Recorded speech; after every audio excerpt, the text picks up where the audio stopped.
Welcome to another video. It's good to be back.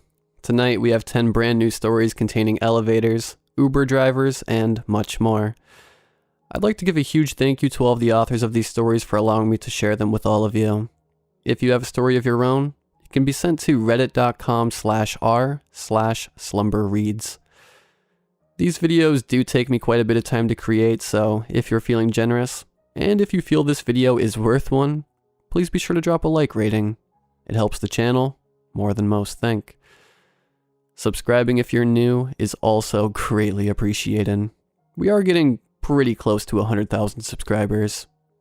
Enjoy the video, and as always, I hope you all have a great night.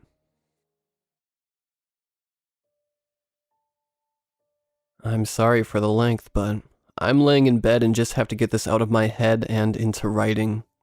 So I'll just try and type it out how it happened. An hour ago, I was talking to my friend Mike and my cousin Emily. Mike had come from out of town to visit, and we spent the evening catching up. It had been quite a while since our last visit. So the three of us were up late shooting the shit and swapping stories. Emily and Mike had bundled up on the couch in the living room of our apartment, while I sat across from them in the squeaky, tired recliner I've hauled from my last 3 places. We had been talking for so long that the day had turned to night, and we hadn't bothered turning the lights on, so now we sat in the dim glow of the street lamps below. The three of us, since the day we all met, loved sharing spooky stories and posting the things we could never manage to explain. It was around 10 p.m. and Mike had just finished reminding me of the strange things he noticed in my childhood home whenever he visited. Strange noises at night, footsteps, well, everyone was asleep. The usual haunted house stuff. Creepy, yet innocent and easily explained away. Emily had stayed there for some time a couple years ago, before we moved into our first apartment together, and attested to the overall bad feeling the house gave off, especially when she was alone. She actually surprised me by how emotional she was while remembering it all. She's from another country and moved in with me and my family on a visitor's visa, which meant she couldn't work without a permit. Everyone else in the house, however, would be out of the house most of the day, working, which left Emily by herself. She explained to me how isolated and oppressed she'd feel when she was alone there. Even though she would normally revel in the time she had to herself, there was something about that old house that made her feel differently. After some time, Emily calmed down and continued discussing the strange things that went on when she was alone. It seemed to be cathartic for her, albeit a bit distressing having to recall everything. She at least knew she wasn't alone in noticing things. Mike and I could basically guess all the weird stuff she experienced since they happened to us too. I grew up with it all, so I casually explained away most things that were brought up, or they didn't really bother me at all. To add to the discussion, I brought up the man who lived in our basement for a while. Mike and Emily both sat, stone-faced, staring back at me. I could see Mike was a bit shocked. It looked like his eyes were watering, but it was too dark to tell. Then he quietly spoke up. "What are you talking about, Will?" I got that it was a weird thing to say, but it didn't feel that weird to me, so I explained myself. Sometime after my parents had separated, my dad, sister, and I moved into this old house with his new wife and my 3 new step-siblings. I was probably about 7 at that point. The main floor and upstairs were in decent shape, but the basement was all bare, just concrete foundations and plywood. It was the quintessential damp, creepy basement, and because of that, we didn't use it for much except for laundry. The only decent room fitted with a door was shared by my 2 older stepsisters next to the bottom of the stairs. The rest of the giant L-shaped space was sectioned out by large doorways and would remain untouched until years later. But we used it for storage in the meantime. I didn't start going down there until my dad hooked up a computer for me to play games on. It was tucked away in the corner of the larger, open room behind the stairs. It was the only spot with an outlet. The rest of the electrical wouldn't be finished for another few years. I'd spend hours down there by myself, absorbed in Doom and Diablo 2, totally forgetting where I was, completely hidden amongst the piles of boxes, junk, and workout equipment. It was a bit cold, but it was my space and I would never be bothered by my siblings. One night after dinner, getting ready for bed, my dad let me go down to the basement to play my games for a while. It was pretty late, but in the summer, I didn't really have a set bedtime. This time was different than normal, though. As I began to descend the stairs into the dark, I heard a familiar sound, like a click, click, click of a computer mouse. Thought it was strange, but since nobody used the computer aside from me, I continued down to see what it was. The basement lights worked, but the light switch was very out of the way. I had walked through this basement so many times at this point that I didn't really need to see to get to the computer. I always felt a sense of comfort down there. I guess that's weird in retrospect. It was a bit darker than usual, and I couldn't see anything until I had rounded the large door frame. It was a bit brighter in there, and I saw a familiar glow from between a bookshelf and some stacked totes. My computer was already on. There was a man sitting in my chair. He was dressed in what I remember being a greenish military uniform. He had short, curly brown hair, and his skin was quite pale. He was older, but not that old. Maybe a teenager.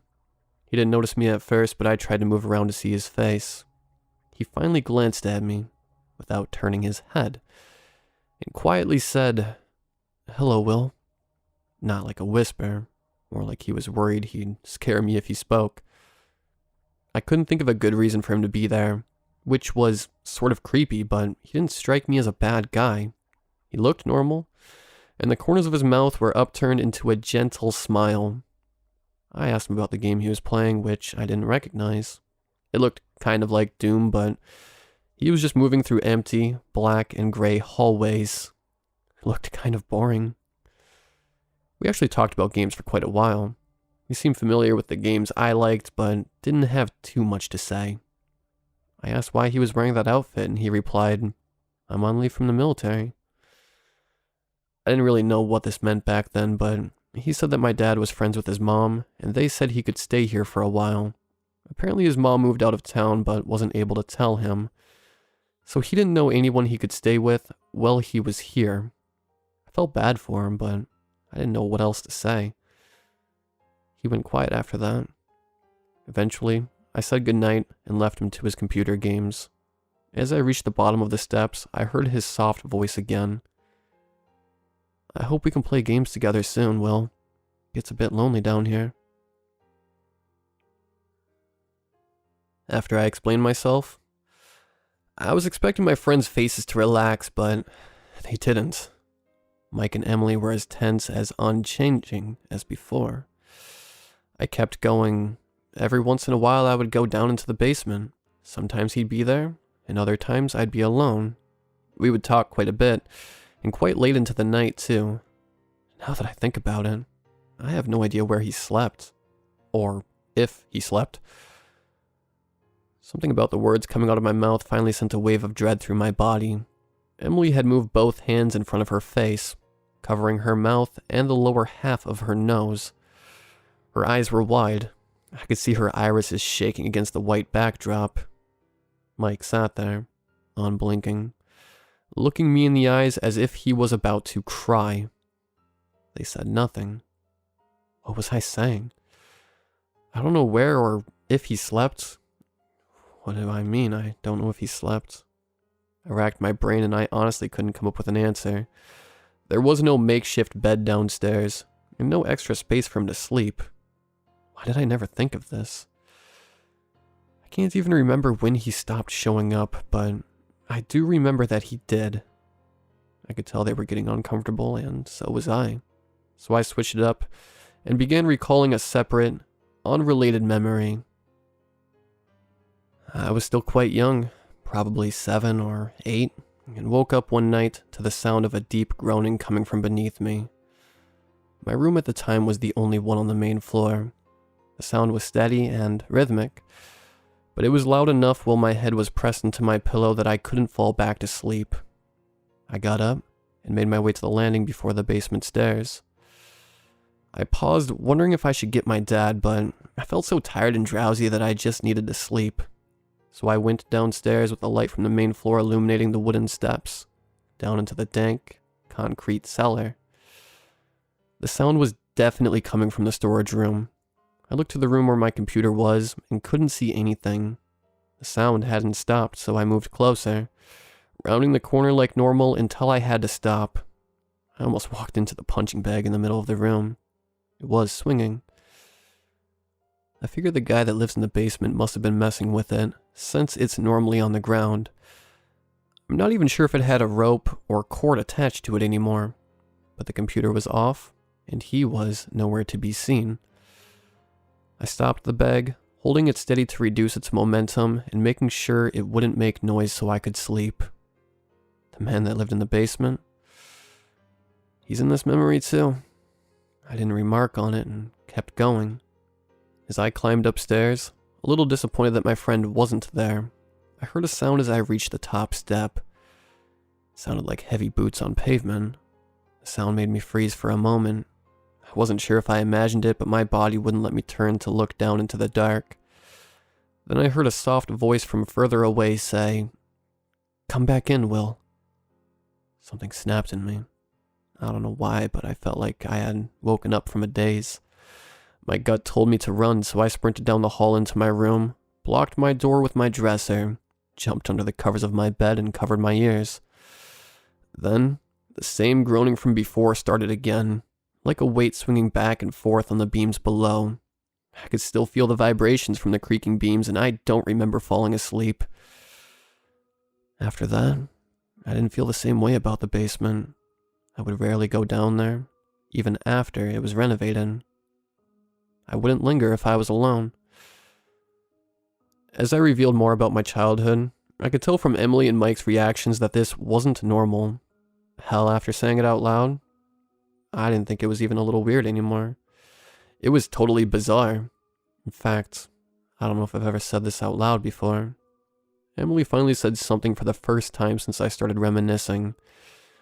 Still covering her mouth, she asked, "Did you ever ask your dad about this?" I kept trying to remember, but I honestly don't know if I did. If I did, it was never brought up again. I started feeling uneasy and pulled out my phone.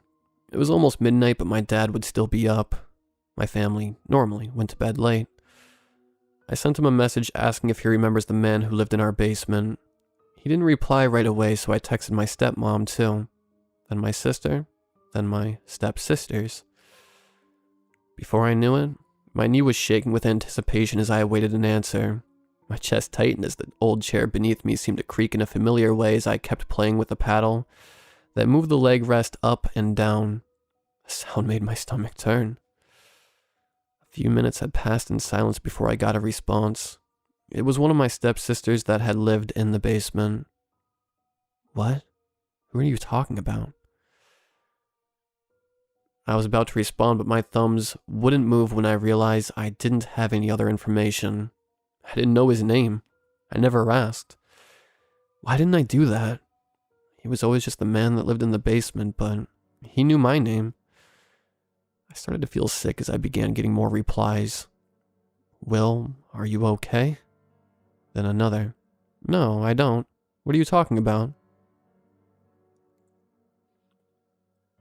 I was starting to feel dizzy when my dad finally responded. Perfect. If anyone knew what I was talking about, it would be him. Then I would know I wasn't crazy. Then we could all relax, but his response didn't ease my mind. It made things worse. He said he didn't remember either. He said he remembers me mentioning my friend who lived downstairs, but he always thought it was make-believe. I remember it so vividly. I know it wasn't imaginary. He was there. I'm certain he was there. I texted my dad again. "You seriously don't remember letting the man in army clothes live in our basement?" I could see my dad was typing. He kept starting and stopping. I was beyond desperate for an explanation at this point. I was panicking. Even worse, I could see Mike and Emily were just as anxious for an answer as I was. Then the message came. Will, I never talked to anyone about staying in our basement.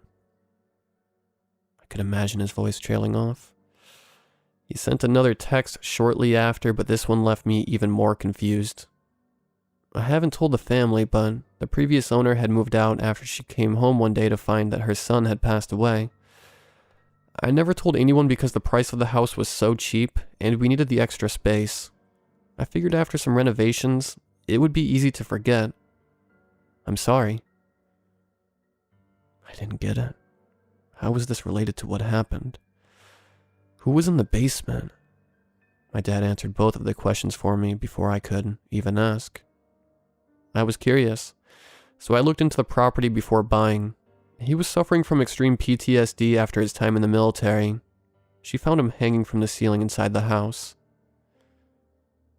I sent my last message, even though I knew the answer at this point. Where?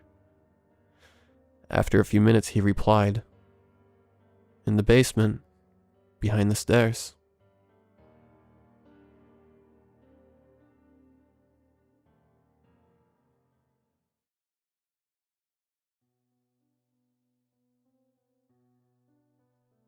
Okay, so I know what I am about to write sounds completely insane, and you are well within your rights to think so, and dismiss me as some kind of nut job, but if I don't tell someone, I swear I'm going to lose my mind. Okay, here it goes. Not to toot my own horn, but all my life I've been smarter than most people, both my age and older. There's nothing particularly special about me or my upbringing. My mom was a nurse, my dad a mechanic, but all throughout my school life, I was just smarter than my peers. When I was still in preschool, everyone else was reading Humpty Dumpty. I was reading Mark Twain. I'm aware of how much of a dick I sound, but I'm just giving the facts. Don't worry, it's all relevant. I got into college fairly easily, as most young adults do. I moved away from my home to attend classes. I'll admit, at college I got pretty lazy. None of the classes were particularly challenging for me. Again, I'm sorry for sounding like a dick. So I got into other hobbies. Video games, mostly. I got pretty unfit pretty fast.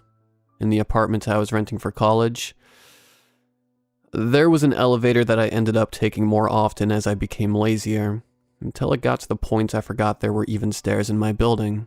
Every apartment I've had since has had an elevator, and I never use the stairs unless I absolutely have to.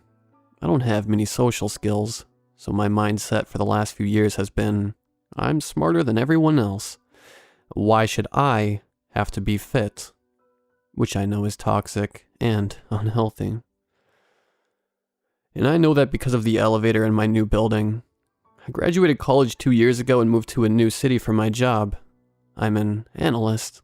I'd rather not tell you where or what in case my coworkers find this and think I'm crazy. Maybe I am crazy. You be the judge.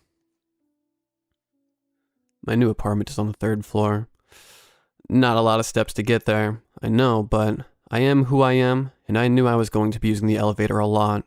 I picked this building specifically because it had one. Since my mom has bad back and needs to rest most days, my dad was the only person helping me move. He was saying something about finances, which I was only half listening to as we carried boxes of my stuff up the stairs. He forced me to use them. We were almost finished when my mom called and my dad stopped to talk to her, so I figured I'd try out the elevator. I walked through the automated doors into the lobby and paused for a moment to marvel at its decor. Now here's the first of the strange stuff. When I was carrying my stuff with my dad, I'd barely noticed my surroundings, but now I was alone. It was as if everything had changed. My new apartment was expensive, but not exactly a penthouse, so I expected the lobby to be similar. At least, I expected the lobby to look like the pictures I had seen online. Damn, COVID meant I couldn't do an in-person viewing. Instead, I would describe the lobby as a small cathedral. Its walls were milk white, and the main area was a vast space well lit by the glass windows all around its perimeter. Retro-style lights hung from the ceiling at least 10 meters above, and there was a waiting area off to the side of the entrance that was home to 2 beautiful black leather couches. There was a coffee machine on the far side that was selling what I knew was a relatively expensive brand. It was, in short, beautiful, which only made the elevator stand out more. It looked like the kind of elevator you would find in a multi-story parking lot. The dirty, badly scratched metallic gray doors stuck out from the pristine lobby like a severed hand. At the time, I figured that the lobby had recently been redecorated. I didn't know at the time how wrong I would turn out to be. Dismissing its trashy appearance for the time being, I approached those metal doors. I was about to push the button to summon it when I got this weird feeling. I can't describe it. Not good enough to give it full credence, at least. The closest I can describe it is when you stand too close to a power line or a transformer and feel a layer of electricity on your skin making all your hair stand on end. It felt like that, but different. Otherworldly, somehow. At once exhilarating and completely terrifying. Took me about a minute to realize I hadn't moved at all for a while. I gathered my senses and quickly retracted my finger from the button, the same way you would do if you realized you were so close to putting your finger in a goddamn mousetrap. But as I did, the electrical sensation on my skin disappeared and I started feeling even worse. I felt this weight on my chest, a tightness in my throat. Not quite so that I couldn't breathe, but enough that I felt so numb to my surroundings, focused entirely on that button. The corners of my vision blurred as my tunnel vision revolved around that button. In that moment, I felt a hand on my shoulder.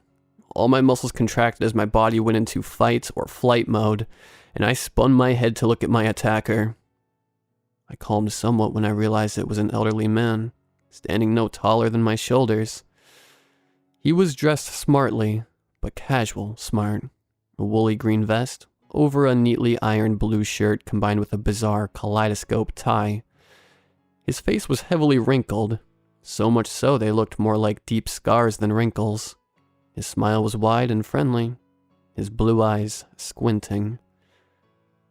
"It's okay," he said in a calm, lightly southern voice that flowed like butter, instantly calming me.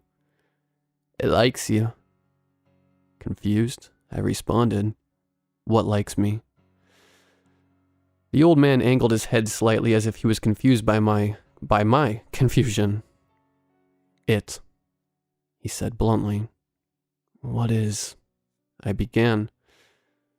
"I don't believe we've met," he interrupted, but his voice was so calming that I didn't mind. "You must be the new resident," he added with a hint of excitement. "I am," I replied. "I'm Mr. "I know who you are, sir," he interrupted again. "I'm the manager. I take care of the building." The manager looked far too old to properly look after a cottage, let alone an entire apartment building. But who was I to judge? I held out my hand. "Pleased to meet you." He grasped my hand and pumped it up and down. The old man had some strength left in him. "Likewise, may I be the first one to welcome you to the building." As we shook hands, I glanced over his shoulder. On the other side of the lobby was a desk I hadn't noticed before. It was wooden and worn, nothing like the rest of the space, and piled high was papers. I sincerely hoped that they weren't maintenance requests. The next few minutes were small talk while I waited for my dad to finish on the phone. I asked the manager some basic questions. Where the local landmarks were, how bad traffic would get, if the neighborhood was noisy, but whenever I asked him questions about his job or the building itself, he would keep changing the question. I think I understand now, but I didn't then. If I had understood, I would have definitely got all my stuff and got the fuck out of there. All sounds pretty normal. Not a little bit strange so far, right? Nothing to freak out about? Well, from here on, I think it's going to get all the comments about me being crazy. My first conversation with the manager happened a few days ago. I've seen him a few times since then up until today, but we said nothing to each other past a friendly hello or good morning.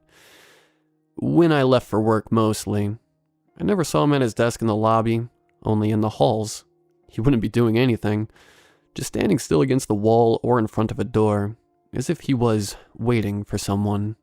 For those first few days, I didn't use the elevator. I got that weird electricity feeling whenever I so much as thought about it. But today I did. I stepped outside my apartment this morning to go to work. All I had with me was my phone, my watch, and my laptop in its bag on my shoulder. As I was locking my door, the manager was just stood there in the corridor, his face expressionless. We locked eyes for a few seconds until his eyes lit up, as if someone or something had switched him on. "Good morning," he said, and I muttered a hesitant reply. I finished locking up and approached the door to the stairwell, only to stop in my tracks as I noticed the manager stood in front of the door, staring directly at it. He slowly turned his head towards me and smiled his friendly smile, only this time it felt too friendly, like he was trying too hard to appear friendly. His stare froze me to the spot. "Stairs are out of order today, I'm afraid," he said, as I fumbled "What?" He turned away from me and stepped into the stairwell. I followed him and made to open the door, only to find it wouldn't budge. I pushed against it as hard as I could, but it wouldn't give. I knocked and said repeatedly that I needed to get to work. I slept in, but received no response. I tried for a few minutes and only stopped when I realized that, even though I was completely alone in this corridor, I could feel something watching me. I got that same pressure in my chest as I looked around for eyes in the walls. I felt something drawing me away. I really can't explain it. I don't want to. I walked away from the door, but it felt like I was walking against my will, that my legs were fighting back, but failing miserably. I turned the corner and came face to face with the metal door of the elevator. I felt like I had no choice but to push the button. I'm struggling to even recall all this. I'm feeling that same pressure, right now. Only relieved somewhat by the pressure I exert on my laptop keys. As my finger approached the button, I went right back into tunnel vision. My entire surroundings faded away into a deep black abyss from which I wanted so desperately to escape. I pressed the button. Immediately those feelings disappeared. Even while writing this, that same pressure has gone. My body relaxed as it regained control and I felt calm. I heard the faint rumbling of the elevator's gears as it approached my floor and as it reached its destination. It gave a somewhat satisfying ding. When those scratched doors retreated, they revealed a small, dimly lit compartment that was surprisingly clean. Mocking myself that I had been afraid at all, I stepped inside. It felt good to get back into my habit. I knew that I had been overreacting over nothing. I rationalized it was because I was anxious about being in a new place, a whole new city. I chuckled as I stepped into the elevator and got a better look inside. On one wall were several yellowed posters that were so faded and torn I couldn't make out what they said. The back wall was taken up by a large mirror in which I checked that my hair was tidy, and the other was empty aside from a panel covered in buttons. Out of curiosity, I took a closer look at these buttons. They were arranged 3 rows by 3 columns, with each column containing 6 buttons. But oddly, only the top and bottom rows contained numbers in the correct order. Some didn't even have numbers. The top row numbered 1, 2, and 3 from left to right, but the second row read 519F, and the one below that, MS99. I figured some bastard had swapped the numbers out as a prank. No. I pressed a green button that said L, which I assume was the lobby. The doors closed and some cliche music came on. I couldn't find a speaker, but other than that, thought nothing of it. The elevator went on for a strangely long time for a journey from the 3rd floor to the lobby, but I figured it was just a slow elevator. finally came to a stop after at least 15 seconds, but the doors didn't open. I checked to see if there was an open doors button, but couldn't find one. I looked at my watch to check the time. I wish I hadn't. I left my apartment at exactly 8:30. Now, the hour hand was pointed at 2, and the minute hand was going round anti-clockwise, alarmingly quick. So fast I could almost hear it buzzing. I tapped the glass casing to get it to correct itself, but nothing happened. Then the doors opened. My eyes were assaulted by a blinding light, which I was forced to shield myself from, covering my eyes with the back of my hand. I knew the lobby had glass windows, so I assumed the sun was coming through them. My eyes adjusted enough that I was able to peek beneath my hand. I didn't see it at first. I felt it first. A gentle breeze blowing into the elevator. Then I heard it. The gentle rustle of grass, their blades scratching against each other. When I finally removed my hand from my eyes, I was met with the midday sun. For a moment I panicked. Had I slept in and didn't realize? Was my watch broken? Until I realized that the sun wasn't right. It wasn't a blinding yellow. Instead, it was almost green. As my eyes adjusted further, I could finally take in the scene. Spread out before me was an endless meadow, gently flowing with the breeze, almost like ocean waves. I took a step from the elevator. I felt it bounce and creak as I adjusted my weight. When my foot came down, it came down into dirt. As I emerged into my surroundings, the elevator doors closed behind me in a rush, as if it had been impatiently waiting for me to leave. I turned back briefly to see the 2 metal doors and the frame surrounding them standing in the dirt. The button to summon it blinking. I peeked my head around the doors only to see nothing behind them, just more meadow, stretching far over the horizon. I kept moving forward. I don't know why or where I thought I was going. My mind was numb from confusion and all I could think to do was walk. So I did. I walked for what felt like miles, yet the meadow never ended. As I came to my senses, I noticed the sky wasn't blue, but violet. Every color around me was enhanced and vivid, almost overwhelmingly so. It made me both uneasy and content. Once in a while, I checked my watch as I walked. Nothing had changed. The hour hand was stuck at 2 and the minute hand was spinning wildly anti-clockwise. I walked for what felt like hours and 1,000 miles. The landscape didn't change the entire time. The same rolling hills remained in the distance, unreachable. Every once in a while, I placed my fingers in the meadow as I walked, like in Gladiator. My fingers were met with jolts that numbed the tips of my fingers like I was running my fingers over an electric fence. Still, no matter how much it hurt, I didn't stop. It was oddly soothing. Then the landscape changed. The path ahead was no longer hills and meadows. There was a building in the distance, its roof peeking over the meadow like a child playing hide and seek. Naturally, that was where I aimed myself. As I got closer, I realized it was a wooden cabin, its roof partially collapsed.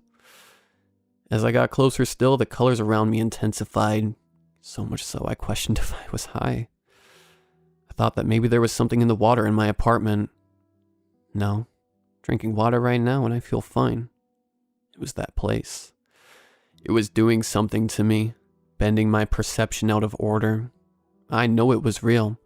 I knew it then and I know it now. I noticed the ground around the cabin was bare and flat, the meadow ending at a straight edge a few meters from the cabin walls. Crossing through the meadow towards the cabin felt like pushing through an invisible barricade that only excited whatever energy I had picked up on my walk. When I stepped into the cabin itself, the colors around me became so intense I was effectively blinded. I blinked and rubbed my eyes, but it did nothing. I was feeling around me, my arms outstretched, hoping to find something, anything, to alleviate the growing anxiety of where I was. My hands finally found what felt like a table of rotten wood. Through my psychedelic vision, the The table was a black mess. I felt around the table until I felt something different. Paper. I grasped at it and held it at my eyes, now straining to see past the colors. Feeling further, I realized it was an envelope. I felt around for the lip and ripped it apart, retrieving a thin sheet of paper from inside.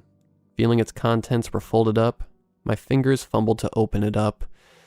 As I held it in front of me, my vision cleared significantly. It was a letter, written in messy but readable handwriting. The corners of my view were still painted purple, blue, red, green, and all the colors between and beyond, but I dedicated all my will to keeping the writing in my view.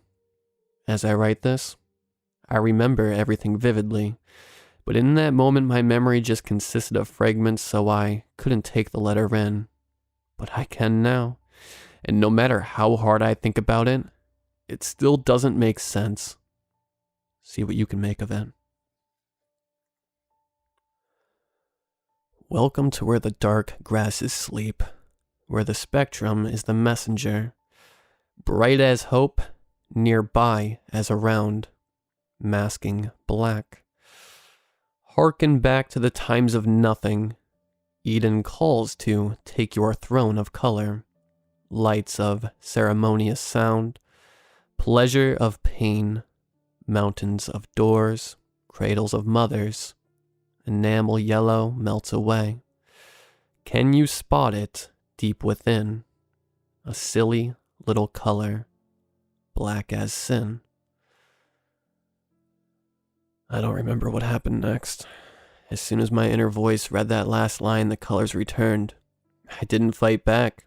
Not that I could have.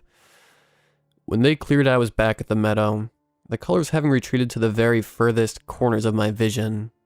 I was in the meadow, and the wind had picked up. I turned my back to the rolling hills and retreated through the meadow at a brisk pace. My surroundings were empty, but I could feel something nearby. Watching or following, I couldn't tell. I just had this feeling in my gut.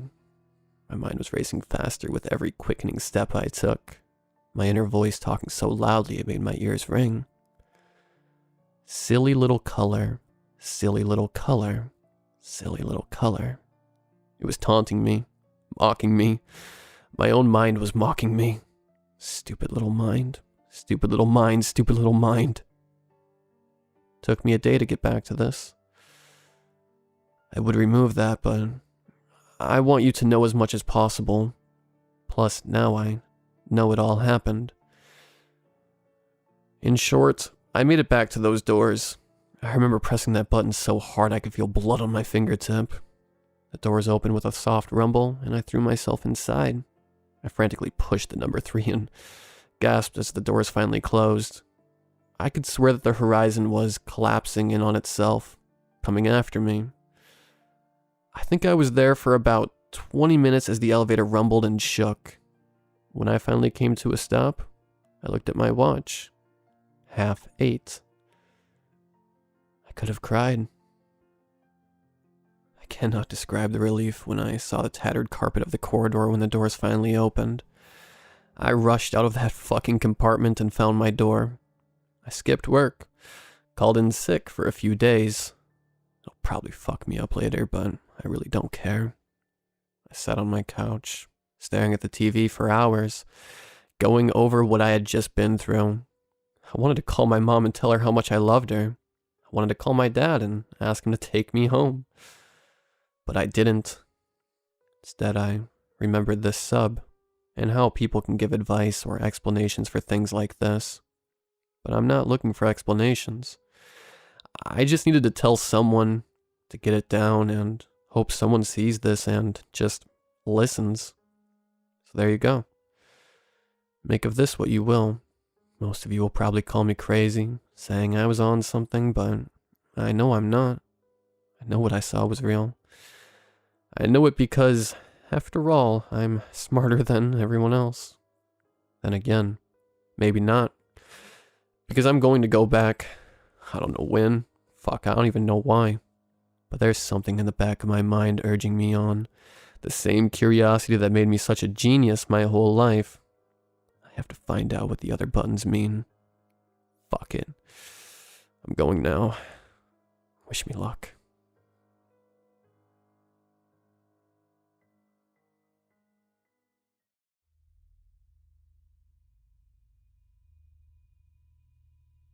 When I turned 16, I claimed my first car.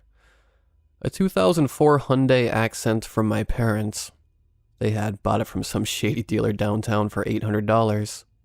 The vehicle was beat, having close to 230,000 miles. The paint was a faded yellow, with a replacement maroon rear door. Third gear was choppy, but a new transmission would cost more than the entire car. My family wasn't the richest on the block. Despite that, I was content with the vehicle. I would be able to go anywhere my heart desired. At age 19, the Accent still ran, barely, and decided I could make a quick buck by working for Uber. Over the past few months, I've gotten used to driving people around downtown. I was the type of driver to not talk the entire way and respect whatever the person in the back was doing. All that mattered to me was I was making decent money. With 2 jobs, pretty soon I could buy myself another car and ditch the old clunker. It was Friday night. I had gotten used to driving around, waiting for calls. It was prime time for drunk people needing to get home. Eventually I got a call to pick someone up at an unmarked location. What was strange, however, was that when I was about a quarter mile from the location, I had recognized it to be the Old Market train station, which had been abandoned since before I was born. I pulled up near the boarded-up entrance to the station and saw a tall, Hispanic man waiting. He looked very professional, wearing an expensive-looking suit and held a slim, black briefcase. I wondered why he was at the old station. The location didn't suit him, since it was the rundown part of town. He opened the door, and we greeted each other. He spoke in a strict, but rather kind and assuring voice. I took off and asked him where he would like to go. "Take me to hell, please," he spoke, which completely caught me off guard. I didn't really know how to respond, so I just peeped out a quick, "Huh." His face remained straight. "All seriousness, man, where do you want to go?" I asked. "You'll know sooner or later." I assumed he was drunk, but his voice and tone were completely perfect. "I'll just take you to McDonald's, buddy." He didn't reply. "I'll take that as a yes," I said awkwardly. We were almost at the restaurant. All I had to do was take a left. What the fuck? I instinctively turned the opposite direction. It was like someone was controlling my mind. I tried making a U-turn, but I just couldn't. The man in the back just kept quiet. What the fuck's happening? This some kind of joke? No answer. I knew deep inside that this was something supernatural. I tried to resist the feeling, but I couldn't get out of it. It was like I was in sleep paralysis. I made hundreds of turns, eventually not knowing where I was going. I didn't know where I was. By that time, the streets were completely empty. I took a right turn on an unmarked street. It was surrounded by trees. I couldn't see more than 100 yards in front of me. The road was completely straight with a constant downward slope. I floored the vehicle, shifting through gears faster than I could imagine. I wanted to stop, but I couldn't. I looked at the speedometer. The Accent couldn't make it past 80 on the highway before, but the needle was topped out at 140.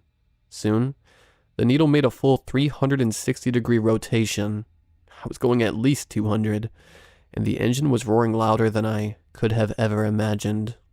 I was so fixated at the speed of the vehicle that I didn't notice the sky had turned red and was going downhill even further.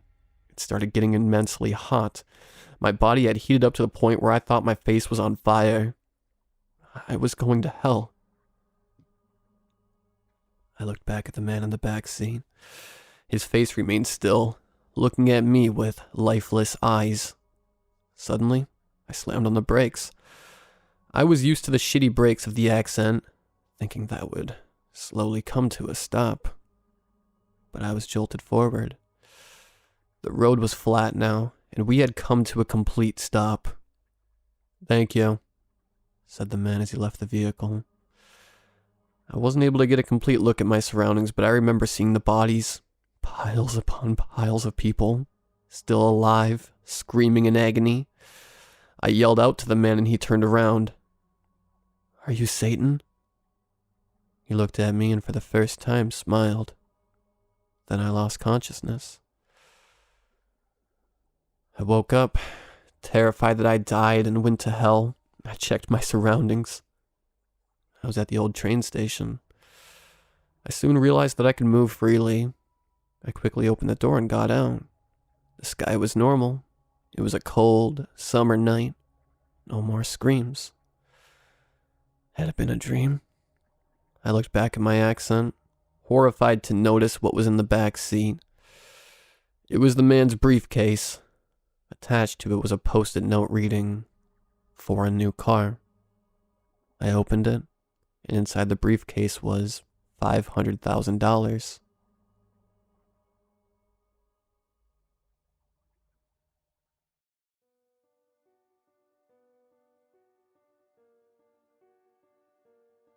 About 6 years ago, I first started having migraines. It started out as just a bad headache, but it grew increasingly worse over time. Sometimes I would start waking up in the middle of the night, my head pounding so bad it made my neck twitch. I would just lie there, bobbing my head to the beat of the pain. It would come about once every 2 or 3 months, but it would incapacitate me completely. Sometimes my vision got too blurry to work. Other times I could just do nothing but vomit. Once, my hearing was impaired for several days. The pounding in my head just got so loud that I could actually hear it. I tried everything. First, I thought it was just dehydration. I started to drink a bottle of water every day, just in case. The headache still came back. This time so strong that it actually woke me up several times at night. Then I cut out caffeine. For 2 months, I didn't even have a Fanta. Not the slightest hint of caffeine. The headache came back anyway, so the problem was neither caffeine nor dehydration. I tried several other things. Regular exercise, a better pillow, cutting out sugar, massage, documenting my sleep cycles. Nothing worked. As I started having more regular headaches, I lost about 10 pounds just from loss of appetite. Sure, I could use the weight loss, but it was getting ridiculous. About 4 years ago, I talked to my dad about it. Apparently violent headaches runs in the family. He's a regular tough guy who wouldn't go to the hospital for no less than a stroke or a broken bone, so he never really thought about it.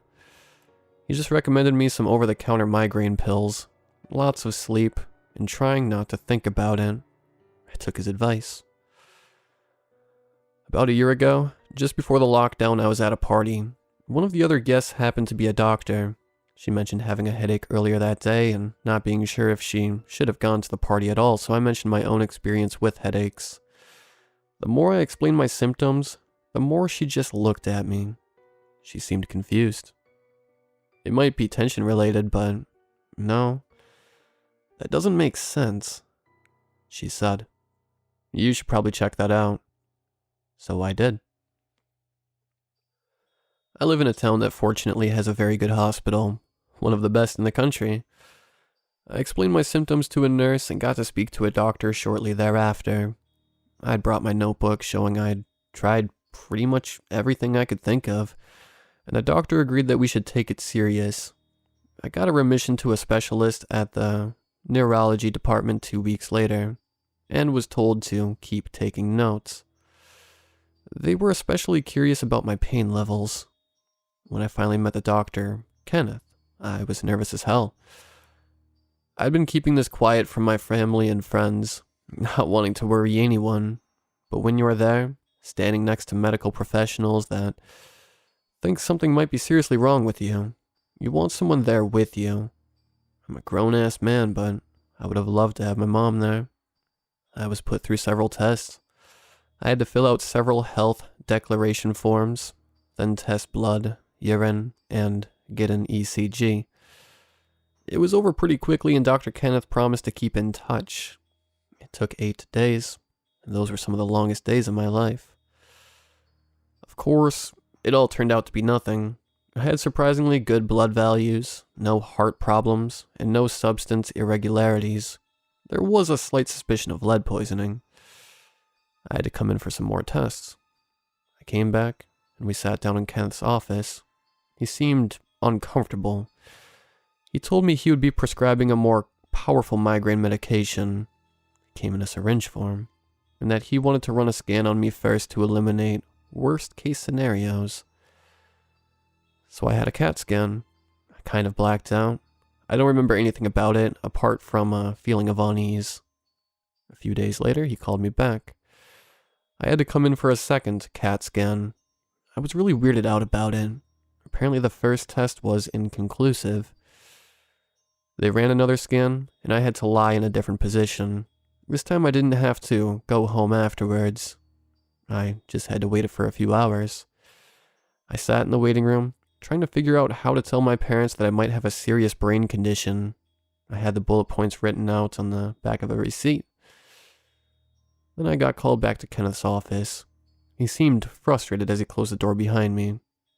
"I don't really know what to tell you," he said. "We thought it was a reading error at first."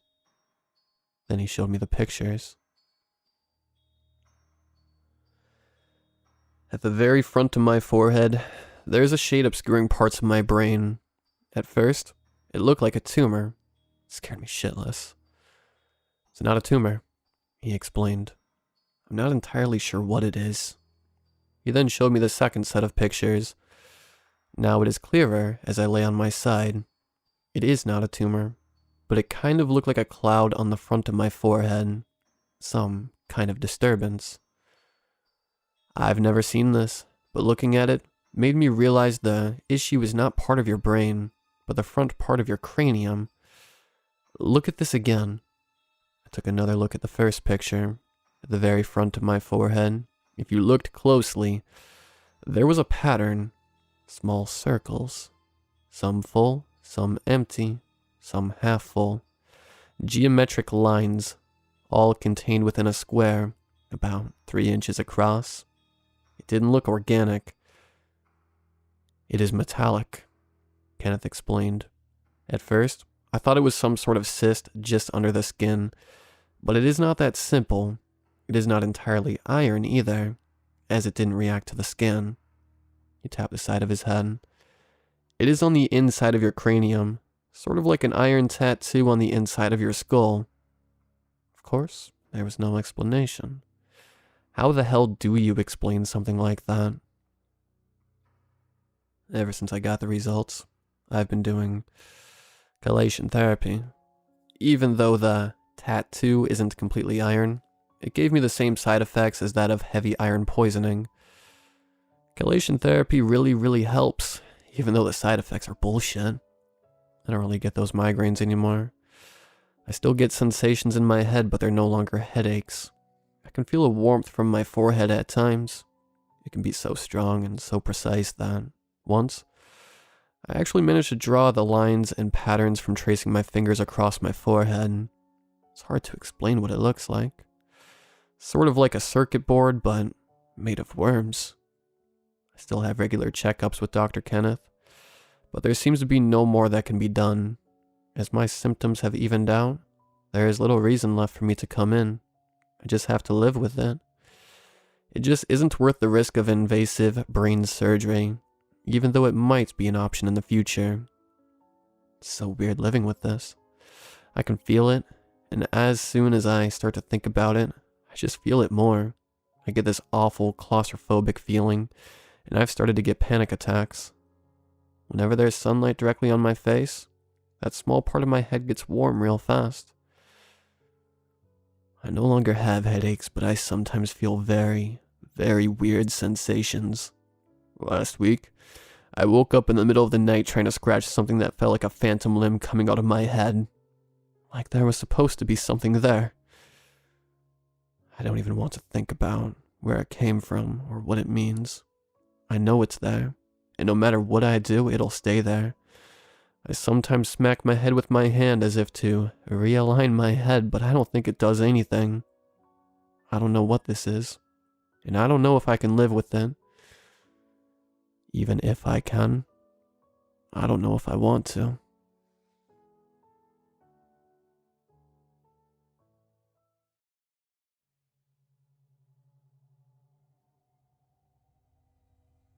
My job is a little odd.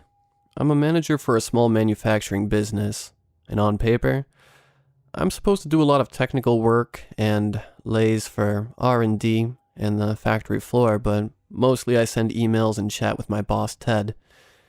He never seems to be very busy or concerned with keeping me busy, so I don't ask too many questions. Or I didn't. Until yesterday. I came into work, same as I have been for the last 4 years, and got buzzed through the locked foyer by Gina, the receptionist. She's a sweet lady and always has a platter of cookies on her desk. She always offers me one, as she did this day. They're macadamia nut and white chocolate. Gina chirped, smiling brightly. No thank you, Gina. Is Ted in yet?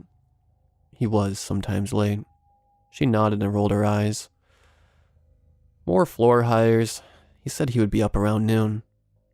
She pressed a button, and I heard the stair door unlock.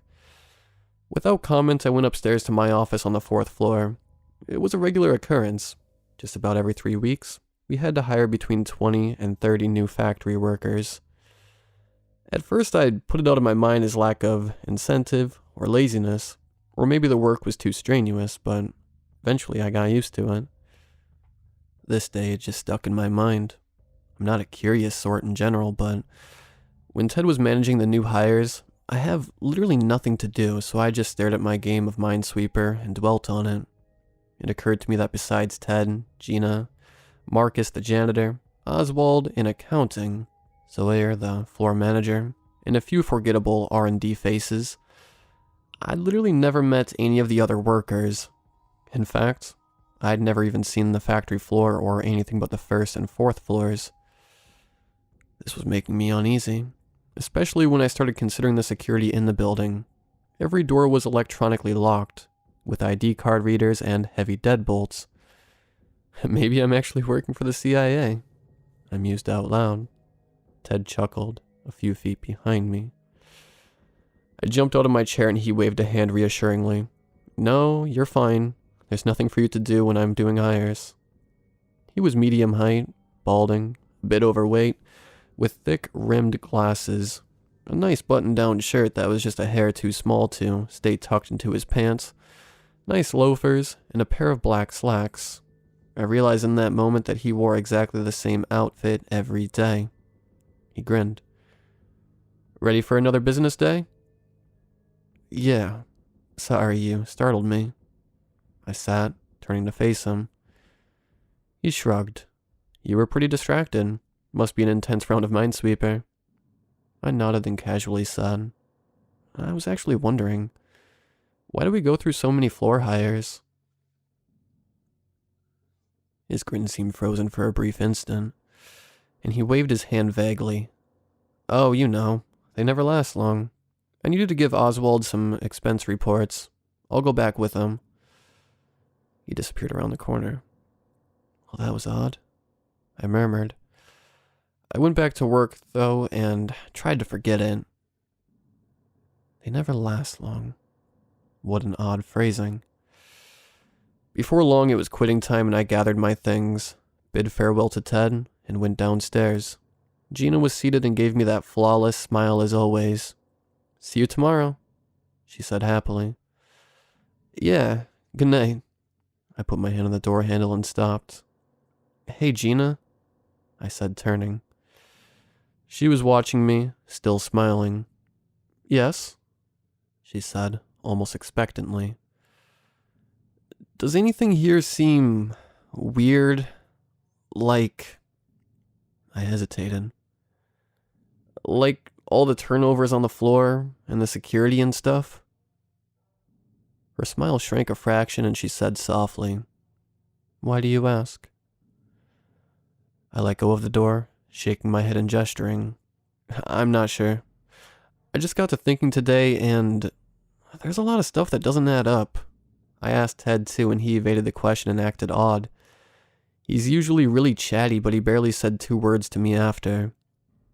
Gina nodded slowly, and I realized she hadn't blinked once since we started talking.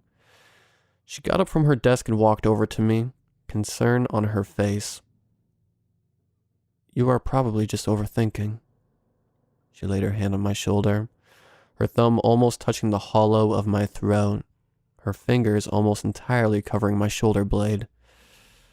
I looked down at her hand, which barely covered my deltoid. Our eyes met. There was a hint of amused malevolence in hers, and she spoke in a soft whisper.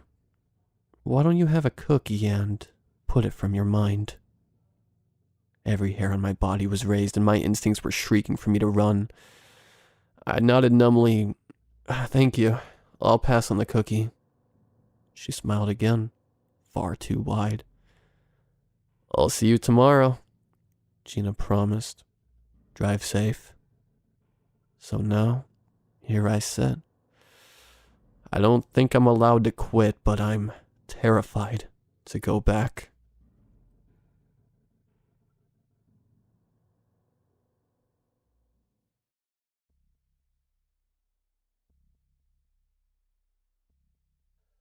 I've died twice and seen the afterlife. It's not what you think. It happened so quick the first time. Like a blink and you would miss it kind of fast. I was taking one of my daily evening walks I took every night. As I was crossing the street heading back to my house, I saw the bright lights of the car coming straight towards me. Then seconds later I saw nothing and I was taken to a new existence. One that I learned is not very pleasant. Before I get to all that, let me introduce myself. My name's Joe, and I'm a pretty normal guy. I'm 30 years old, and I work as a construction worker. I'm not married, and I don't have any kids. The only company I have is my bulldog, Russell. I live in a simple one-story house and don't really go out all that much. I don't have any friends, and the only visitor I get from time to time is my younger sister, Janice, as my parents moved almost 5 hours from where I lived. I didn't have a good relationship with them. I felt they didn't accept where I ended up in life. While my sister was rich, living the life in Los Angeles as an executive producer for a hit show, I was stuck in a mediocre job, barely paying the bills. I had a great relationship with my sister, though. We would go out for coffee once a month if she was available. She also had 2 kids who I also had a good relationship with. I was good old Uncle Jay to them. I'm a pretty boring guy, to be honest. The only fun thing I really enjoy doing is taking long evening walks by myself. You're probably wondering why I don't take Russell with me. Russell doesn't like going out at night. He whimpered the whole time I took him out one time and was a constant drag during. I didn't mind not having him, though. Most people feel safe having a dog with them on walks at night, but I never felt fear from the night. I love the quietness of everything. So peaceful and relaxing. I would think a lot on my walks. About my life, jobs, future, etc. Now back to the story. I didn't remember feeling any pain from the impact. As soon as the car hit me, everything went black. I found myself falling into a complete and utter darkness. I landed with a hard thump on the ground after falling for what felt like forever. I don't know when, but I eventually woke up after the fall. The impact caused me to black out for God knows how long. I stood up, staring into the emptiness of the dark void around me. Hello? I called out as my voice echoed all around me. Nothing. But my voice echoed all around me. I started to panic then. Am I dead? Is this heaven or hell? Is this where we go when we die?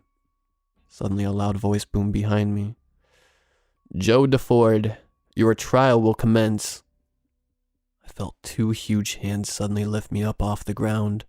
While screaming and crying out, I tried to scramble around and escape the grips, but they were too strong. The voice then spoke again.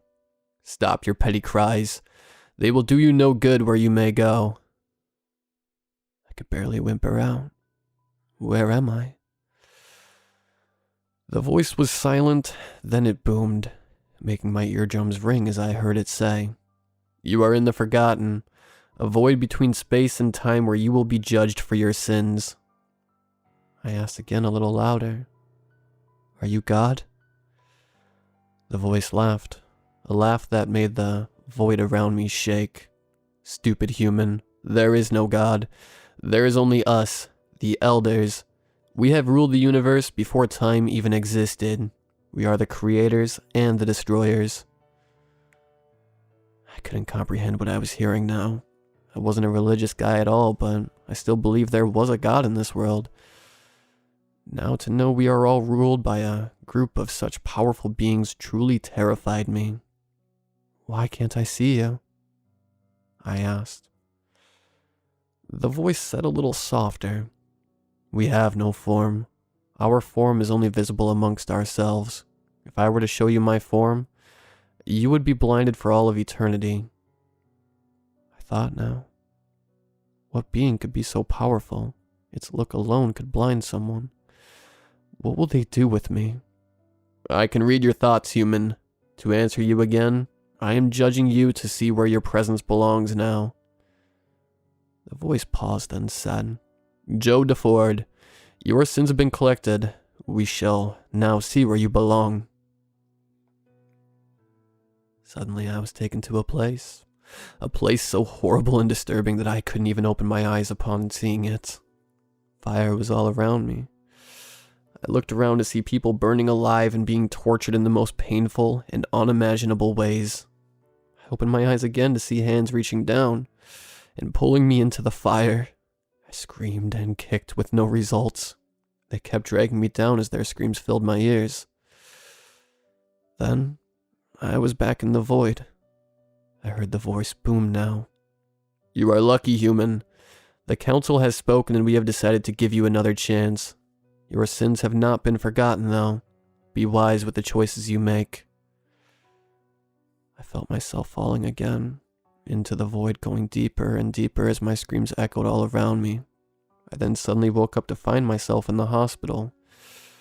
I looked to see my sister and the doctor looking at me bewildered. How is this possible? I heard the doctor say. How long was I out for? I asked in a weak voice. Joe, you were dead for 12 hours. My sister said with tears in her eyes as she hugged me. Dead. 12 hours. I thought. I felt like maybe an hour when I was in there. The doctor just stared at me now, still with a bewildered look in his eyes. After a couple more minutes, the doctor finally said, How do you feel? Fine, I said. Fine? You have 6 cracked ribs, a concussion, one of your legs is broken, and your collarbone is broken, he said in shock. Why don't I feel it? I can't move one of my legs, but it feels like it's asleep, not broken. My head doesn't hurt at all. I can breathe normally. My ribs feel fine. I touched them and could feel multiple cracks. Nothing.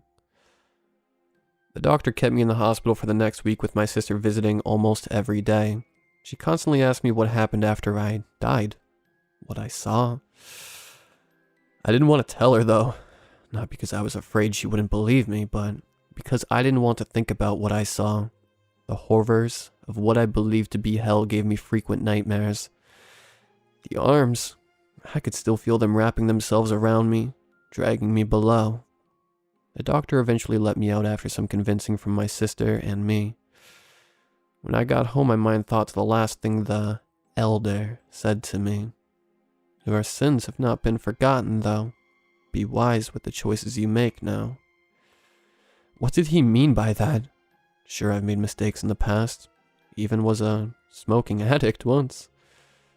I got over that, though, and I don't drink or do anything remotely like that. I just decided I was given a second chance for a reason, so how did I use that chance? I continued living the same. I felt there were no problems in my life. Otherwise, I would have been sent to hell. Life continued on normally for the next 15 years.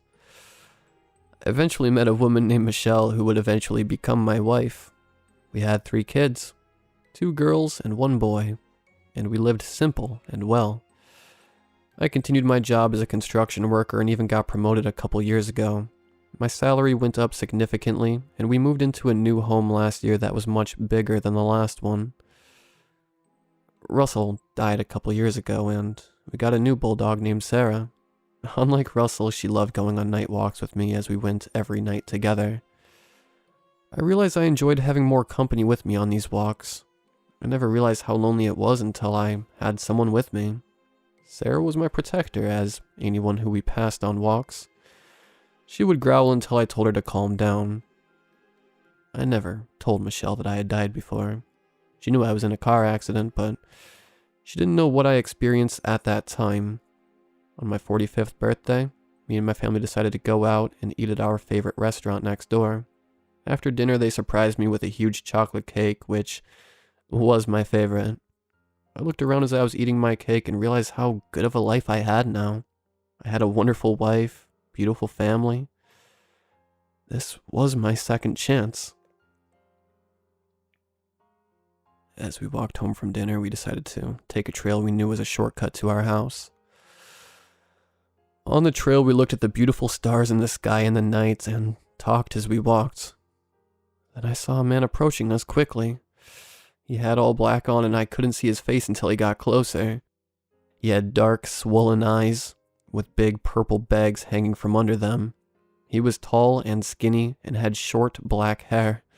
He stopped right in front of us and reached into his pocket, where he pulled out a gun. "Everything you got," he said in a deep, gruff voice. My kids started to cry and the man pointed the gun at them, screaming, "Tell the brass to shut the hell up or I'll make them." My wife hushed the kids as we gave the man our wallets.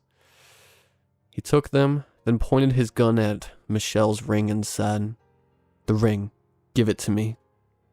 My wife looked at the ring, then at me, and said to the man, "No, give me the damn ring or I'll blow your brains out," he said, pointing the gun at her head. Michelle again said somehow in a calm voice, "No." I wasn't surprised. She loved that ring with everything she had. It was a big diamond ring which was very expensive and that I gave to her in Hawaii when I proposed.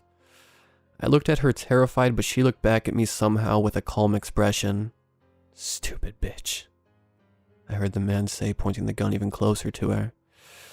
Without even thinking, I ran towards him and tackled him. We wrestled for a bit on the ground. Then we both heard a loud bang from the gun. The man got up after the shot and fled. As people were now visible on the trail, I looked down and touched my stomach, and to my shock, my hands were red with blood. My family screamed when I fell to the ground, blood coming out more rapidly from my stomach where the shot was. People on the trail started to run towards as I heard my wife say with tears in her eyes, "Hang in there, honey. You'll be okay. Please stay with us." The world started to turn black now. No, not now. Not when everything is so perfect. I could hear the cries of my wife and children as people crowded around. Then I was gone. I was falling again now, the feeling all too familiar. I landed with a loud thump on the ground. Then I stood up quickly and started banging my hands on the ground with tears in my eyes. Why now? Why? I screamed into the dark void. Everything was right. My life was so perfect. Then the elder booms his voice. "Silence, human." I stopped screaming, still with tears in my eyes. "We gave you another chance, but yet here you are." The elder said, "It wasn't my fault. I was protecting my family." I screamed back, not caring anymore what they would do to me. The voice was quiet, but it boomed louder than I had ever heard it before. "No human has ever spoken to the elders like that. You should beg for sins to be healed." Then the arms came and picked me up again. I kicked and screamed even louder. The fire then came into view. The all too familiar screams and cries came back. "No, not again." I screamed as I felt the arms pull me down. I begged for mercy and cried to the elders. They didn't come. And as I got closer and closer to the fire, I thought to my family, my beautiful wife, my wonderful kids. Tears poured out of my eyes, knowing I would never see them again. I closed my eyes, the image of my family in my mind. When I opened my eyes again, I was back in the void. I got up as I heard the voice boom. Kneel. I kneeled quickly, unsure of what was going to happen. Although you disrespected us, we have decided to give you mercy and one final chance. We have seen what you have done with your life now. You have finally found value in this world. I cried tears of joy, knowing I would see my family again. Then the voice said, Know this, Joe DeFord. This truly is your final chance. If you die again, you will never return to the real world. I know. Thank you. I said quietly. I closed my eyes and started to fall again into the darkness. As I fell, though, instead of fear, I felt the first time happiness. I was going to be with my family, see them grow up and be a father to them. I closed my eyes, smiling as a single tear rolled down my face. I opened my eyes and found I was in a hospital again. My family were all sitting in chairs crying, but once they saw me, they ran over, now crying tears of joy. I hugged them with all my might, crying as well. The next 5 years were great, but the last 15 years have been a living hell. My daughter grew up fine and was wonderful until high school. Then they started to hang out with the wrong crowd, smoking and drinking all the time. We argued with them all the time, but they never listened. They continued to drink and smoke until one night I got a call from the police. My daughters were in a car accident and had died upon impact. The police learned from a friend of theirs that when they left the party they were at, they were extremely drunk. The friend tried to warn them, but they didn't listen. Michelle and I were heartbroken, and the death of our daughters is what led to our divorce shortly after. While my daughters became a mess, my son was perfect. He was everything a parent would want a child to be. He was kind, smart, intelligent, and never argued with us. I loved him so much, and I was shattered when Michelle took him away after the divorce. They moved all the way to New York, and I've never seen my son since. I've tried writing to him, but never got a response. I tried calling, but he never answered. When all couldn't get worse, my sister got cancer a couple months ago, and she died last week. Everything was gone now. As I sat on my couch one day drinking, I thought to myself, did they know this was going to happen? Is this why they sent me back? Was this my punishment for disrespecting them? I sit here now writing this with the gun in my hands. I want everyone to know that there may be a God, but there isn't just one, and they are not forgiving. If you disrespect them, you will be cursed like I have been. I was given 2 chances, and I have wasted both of them. I'm ready now to accept my fate. I have seen hell and have truly experienced it. I no longer have purpose for this world, but I have one in the void, and it's calling to me now.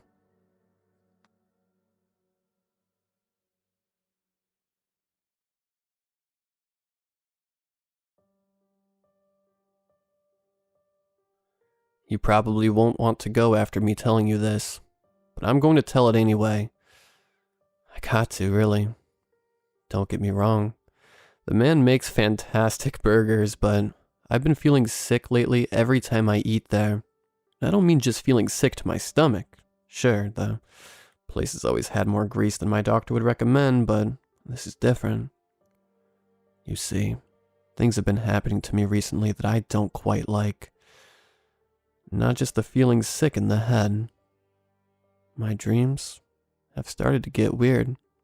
Like I didn't used to remember them, even if they were scary, but now they're scary and I do remember them. Like last night, I dreamt this dream about a woman coming to me in the forest, and she was an absolute smoke show, let me tell you, but then she bends over me and bites a chunk out of my arm, real clean. I'll give it to her. And then I'm screaming and screaming, and then I wake up, sweating while my dog barks at me. I've been throwing up too. Listen, I don't have the strongest stomach, but I haven't thrown up since I was back in college playing Edward 40 hands on the frat house porch with the boys. Good times. But now I'm 28 and I shouldn't be throwing up. It's not after I eat at Joe's. Usually the day after, but when I throw up it's all red and black and smelling something awful. So I decided to tell Joe about this, and you know what he says? Good. The man told me it was a good thing. And so I inquired further what he was on about, and things just got weird. Now remember, I love Joe and I definitely love his double-decker Hellbreaker burger. But this was just, well, you'll see. Yeah, good. It means you're having a reaction to it. A reaction to what? To my cooking. But it's a bad reaction. Any reaction is a good one. He said, putting the Hellbreaker in front of me. The fries looked like tiny worms to me, but they had a surprising crunch to them. I eat my burger and move on with my day. Into the night, into my weird dreams. I wake up again after one of them. The lady again. She took out my eye with a fork, popped it in her mouth like candy, past those thick, red lips. Weirdly sexual for something so cannibalistic. Got this itch inside, not like physical, but something mental. It's telling me I gotta go to Joe's, so I do. It's closed. He shuts down around midnight, and it looks like a ghost town. Some abandoned place with a dumb shit urban explorer would venture into. But I go out back, just like that itch is telling me. He's got this big shed out back where he keeps stuff. Gotta be like the size of a warehouse. Pretty close to it at least. Don't know why we call it a shed. It's bigger than the restaurant. He always says it's there to store all his extra stuff. Some people say he lives there, but I know he's got a farm a little outside of town. He's taken me there before. Let me meet his cows and chickens and wife. Nice time, really. So I'm standing outside the shed, breathing hard, itching all inside, and I turn the handle and, of course, it's locked. But I can't just leave it. So I start looking around and, would you believe it? You had one of those little turtles you can store your keys under. I unlocked the door and went in. Of course it was dark, but I popped the lights on, with all of them flickering and such. I still don't know exactly what I saw, but it was right strange. Something awful, really. He has these creatures, I'd guess you'd call them. They look like cows, but without the hide, and they're moving around, undulating like a dancer on a stage. Just back and forth and back and forth. But they didn't have any head, or feet, or tails, or nothing. They're just the insides. I go up to one of them and get a closer look. It's just the cow. The inside. All beef. It's slimy, dripping on the ground, and I hear a strange creaking noise. Sprinklers come on, drenching me in the sort of cow and water. I step back and watch it shimmy some more under the spray. I move to the next one, as there has to be like 20 of them. This one is smaller, and I can see its stomach, all working hard to digest something. I peer at him close, get right next to him as the water keeps coming down. Whatever it's digesting, it doesn't look like grass. I don't like how solid it seems, how substantial it looks in those stomachs, moving from organ to organ slowly. I move to the next one, and its intestines don't look right, like they're knotted up. Its heart isn't beating, and it isn't moving. Dead. I mean, have they ever been alive? Are these things alive? I'm moving to the next one without thinking, and it's squirming, the worst of them. Muscles contracting and lengthening beneath the water. The sprinklers shut off, and I'm left with the sound of dripping and those bodies wiggling in the air on the hooks. I keep looking around. Turns out he has chickens like that too. Strange, unfeathered, unskinned creatures. And they're wiggling all about. I move on though. They don't interest me like the cows. Then I find something worse. Far, Far worse. It isn't cow, or chicken, or pig, the latter of which are in the back. 5 pink hogs squirming underneath lamplight. No, what lies at the end is a muscle I recognize. Reminds me of those diagrams in high school gym class where they'd point out how we move. It was squirming too, moving about on its hook, all meat and bones and nothing else. It's just the torso too, which is better and worse, all at once. I don't want to think about how he grew that one in particular. So I'm hightailing it out of there, soaking wet, forgetting to lock the door, that wiggling torso burning in my mind.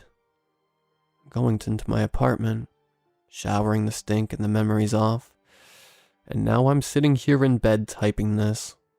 And I'm torn, you know, because his Hellbreaker burger is damn fine. I don't know if I can stop eating it. Not now, even after seeing that. I mean, maybe he's just using it to try out something new, to see if he could. I doubt it would even taste good.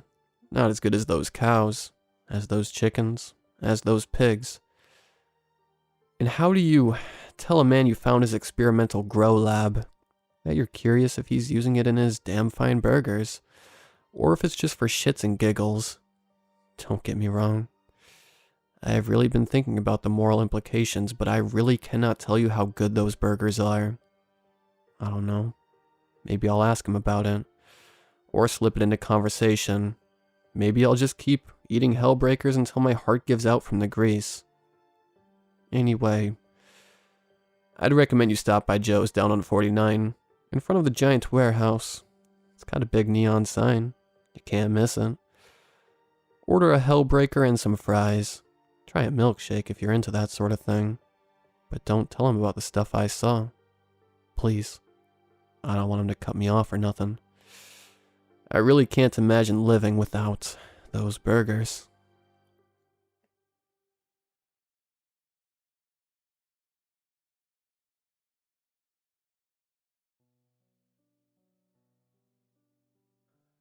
This is a message from the future. This is a message from the past. This is a message from this exact moment in space and time. I have seen the end of the universe. I have seen the beginning, and I have seen every moment in between. I send my story out into the void. I don't know who will read it, or when they will read it. I just hope that somebody someday will. I hope somebody already is. If my message reaches those from the past, let the following be known. In the early 22nd century, humanity discovers the secret to time travel.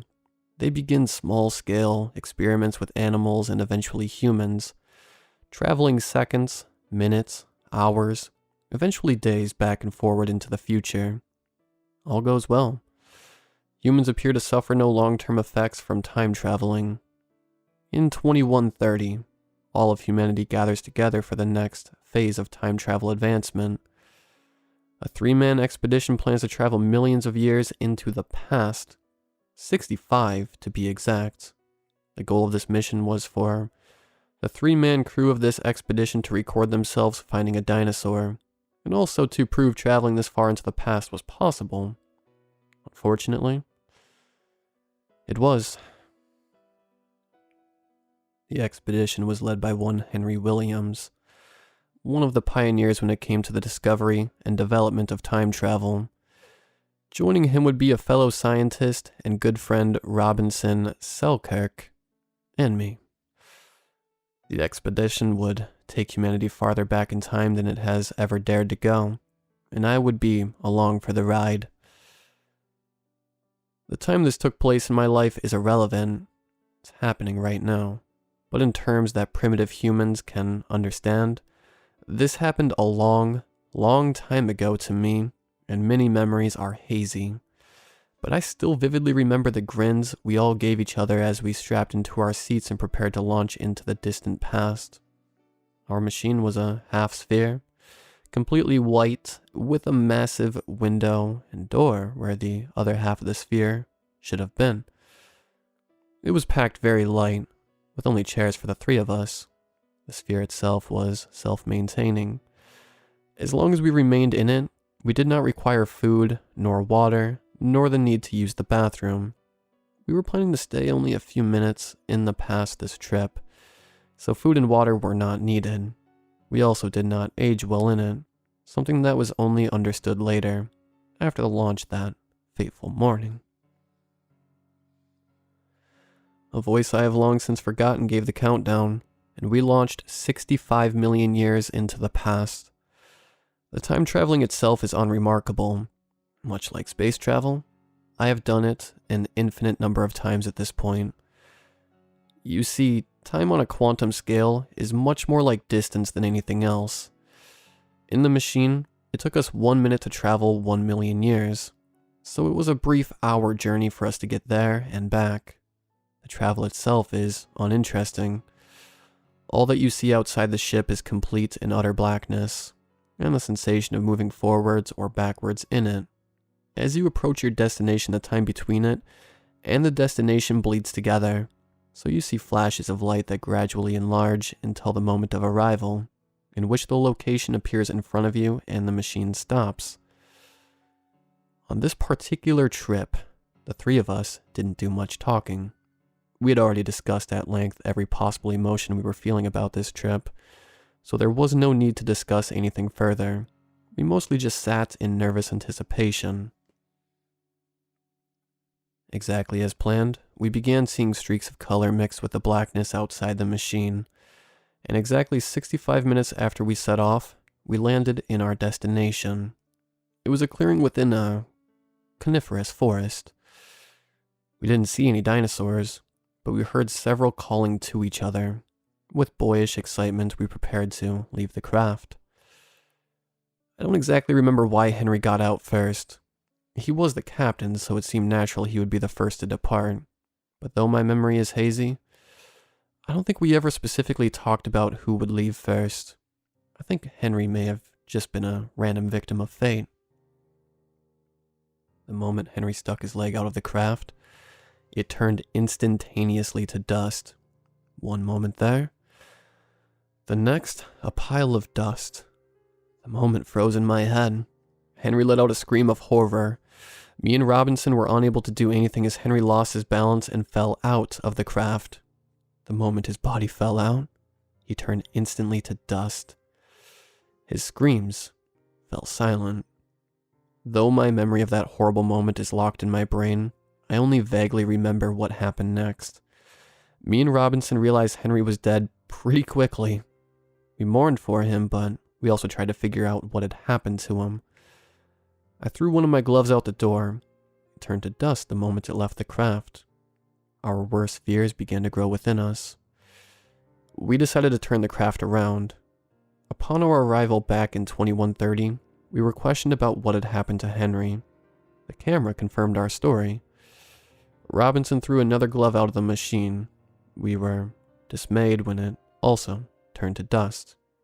The tests on the dust confirmed what we had feared. The remains of the glove were 130 million years old. I don't know if the year I post this in will be before or after the discovery of time travel, but if it is before, then let this be known. Time travel is possible, but those who do it age for just as many years as they travel. You might not feel it immediately, maybe not even for trillions of years, but you will feel it eventually. Time always catches up with you. Robinson and I spent many days afterwards in a haze, trying to come to terms with the fact we would never be able to leave the time machine again. Eventually we came to a decision that if we were trapped, at least we would make the most of it. We said goodbye to the world that we knew, and we were disappeared into time. We traveled through time extensively, visiting as many interesting places and events through time as we could imagine. Every historical event one could ever think of. We witnessed the first humans strike a stone together to create a spark. We witnessed the first animal hesitantly crawl onto land. We saw the Big Bang itself. We traveled for 1,000,000 years and witnessed the heat death of the universe. I have long since forgotten most of the events we saw. I have lived for billions of years. I don't think the human brain is physically able to comprehend that much time, so naturally, there are millennia-long gaps in my memory. But I do know how much Robinson and I saw. I have long since forgotten what caused it. My suspicion is that we accidentally appeared in a thunderstorm and were struck by lightning, but I have no way to be certain at this point. But whatever happened, our control panel shortened down, and with it went our ability to control where we went. This has been how I have lived ever since. Roughly every 10 minutes, the time machine randomly travels to a new moment in time. 99% of the time, it is somewhere black, in the dark, endless void of space. Though perhaps once in a millennium, it appears somewhere more interesting. Robinson and I held up for as long as we could, but the sheer hopelessness and endlessness of our situation began to break us. Robinson broke first, and though many memories have been lost to the void, I will never forget the day I lost him.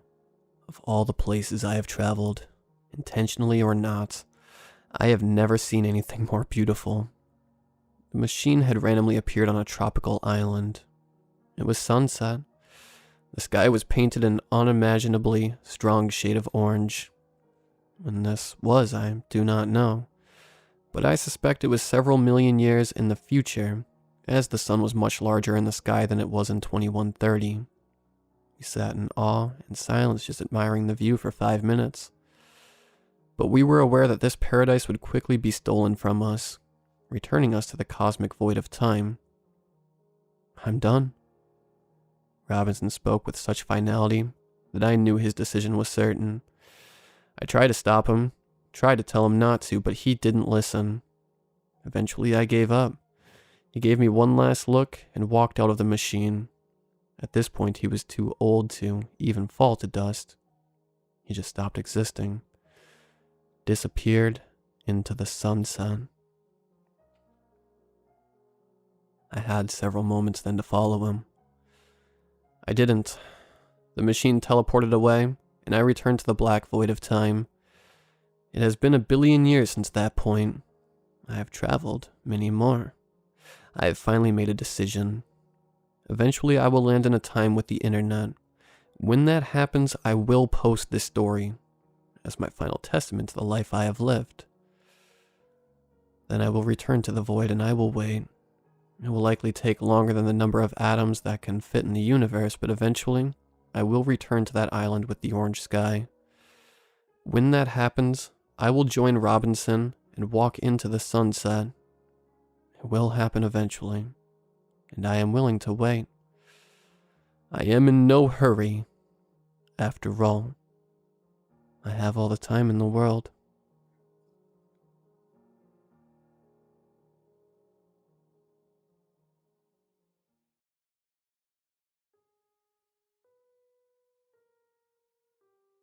I rushed in my front door and sprinted up the stairs. I stopped for a moment and tried my best to compose myself, but I took one look at the bedroom door, and I was off like a raging bull down the corridor. I burst through the door. "I know he's in here, goddammit! Where are you hiding him this time?" My wife Susan was shocked to see me back from work and was sitting in bed reading a book. "I don't know what you're talking about, honey. I've been here all morning. You know what I'm like on the weekends." I dismissed her pleas of innocence and began tearing the room apart. "I know that fucking scumbag is in here. I can still smell his stinking aftershave." I grabbed the blankets and ripped them off the bed. Susan tried her best to cover her naked body. "When did you take to laying around all day naked? You barely get naked from me." Susan looked like a rabbit caught in a headlight. She stuttered as her brain tried to make up a plausible answer. "If you must know, I was doing this for you. It's a surprise for your birthday. I hate to break it to you, but my birthday was 3 goddamn weeks ago." Susan jumped up on the bed and threw her arms in the air. "Surprise?" As I drove back to work, I couldn't get the image of Mason Bradley and his fat gut on top of my wife. I knew he was sleeping with her, but I couldn't prove it. Intrusive thoughts about my wife, infidelities, permeated my mind as I drove my truck. At 37, my life wasn't where I expected it to be. My dreams of running my own company and having a beautiful wife with 3 daughters were as broken as the beat-up pickup truck I used to get me to a job I only had because my boss was secretly fucking my wife. My truck rumbled to the gates of the steel mill. The security guard on the gate barely acknowledged my existence as the truck roared past him. As I turned into the car park, I noticed my boss, Big Ed, waiting for me. As I got out of my truck, Big Ed came scurrying over. For a man who ran a $1 million company, he always looked as if he was out panhandling for his next meal. His slacks were 2 sizes too big, and he wore the same t-shirt every day. "What are you doing tomorrow, Jack?" I hated how Big Ed spoke to me. Big Ed had a habit of spitting after every sentence, and would sometimes spit directly at me. I was going to surprise my wife tomorrow and take her somewhere nice. Big Ed hitched his slacks up into his gut. "Listen here now, Jack. Big Bertha has been giving me some trouble, and I need you to service her." "Couldn't you get someone else to do it?" Big Ed was getting annoyed with my attitude. "If you want your job Monday, you will do what you're told." He had me over a barrel, and knew I couldn't afford to lose the only job the town had to offer. "I'll be over first thing tomorrow." I arrived at Ed's dilapidated mansion. Ed was outside with Bertha, swooning over her like it was some beautiful young woman. His face lit up as he ran his hands over the bonnet of the truck. "Be gentle with her. She's all I got," said Ed with a look of concern on his face. Ed looked slightly smarter than his usual unkempt manner. "You got a date, Ed?" "When the cat's away, the mouse will play," said Ed as he gave me a mischievous wink. Ed pulled a red handkerchief from his back pocket and wiped the sweat from his forehead. "I see one scratch on her, and I will snap your neck." I was weary from a long day babysitting Big Bertha.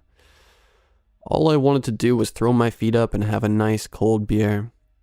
I stepped in my front door and was suddenly hit by a familiar smell. It smelled like Big Ed's nasty cologne. But I was too tired to take much notice. My body ached as I grabbed a beer from the kitchen, before collapsing onto my chair. As I sat there, sipping beer and reevaluating my life's predicaments, I noticed something sticking from the armrest of my couch. I walked over and picked up the red piece of cloth. The same red piece of cloth Big Ed used to wipe the beady sweat from his grubby forehead. I unfolded the cloth, and to my dismay, there was Ed's name embroidered in the hanky. I was heartbroken and furious. I knew what it meant, and all I wanted to do was tear the house down with my bare hands. But I knew better than to let my anger get the best of me. My eyes welled up as I sped down the country road. I turned the radio up full blast to drown out my intrusive thoughts. I screamed and cursed as the speedometer hit 90. I was too embroiled in a battle with my consciousness to notice the dark figure walking in the middle of the road. By the time I noticed, it was too late. I slammed on the brakes and covered my eyes before the car came to a halt. I jumped from the car in a state of panic. I wasn't sure what I hit as I searched around for a body. To my relief, I couldn't find any signs of someone injured. I convinced myself stress was making me go crazy. As I tried jumping back in my truck, I heard something approach from behind. "You look troubled. I might be able to help you with that," said the strange voice. Felt a cold tingle creep up my spine as I turned to see what was behind me. An old man in tattered clothes stepped out from the darkness. I reached into my pocket to get some change. The man looked at me and smiled. "I'm not looking to sell you anything. Put your money away." "What do you want? I don't know you." The old man reached into his pocket and pulled out Big Ed's red handkerchief. "You know me, Jack. I'm always there with you. Whenever you feel that anger inside you rise up from the pit of your stomach, that's me." I started getting annoyed with the old man. "Whatever it is you want, I don't have it." The old man started laughing.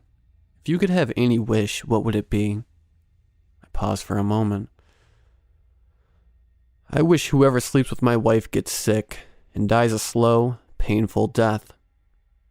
The old man smiled and nodded as I jumped back in my truck and drove off. I reluctantly drove into work after spending a night in a dingy motel. All I wanted to do was punch Big Ed in his fat face. But with my marriage on the rocks, I knew I couldn't afford it. When I arrived, I was surprised to see Mason Bradley wasn't at his station. The guy was a workhorse and never missed a day. I didn't give it much thought until I saw Big Ed coming from the bathroom, looking like death warmed up. "Hey Ed, you don't look so good." Ed stood there looking pale as a ghost, trying to keep the contents of his stomach from ejecting from his mouth. "I think it was something I ate." I took a step back. "Has this anything to do with Bradley being out?" "Yeah, he was too sick to make it in today. Must be a bug going." I still didn't give the events of the other night much thought. I didn't believe in fairy tales and always sided on logic. "I called to your house yesterday, and your lovely wife said you were gone. Got a bit worried about you." I knew Ed was just fishing for information. The one thing that concerned Ed was Ed. I had to get away to clear my head. I just needed to be alone. Ed gave me a distrustful look. "It wasn't a total waste. Your beautiful wife was more than accommodating."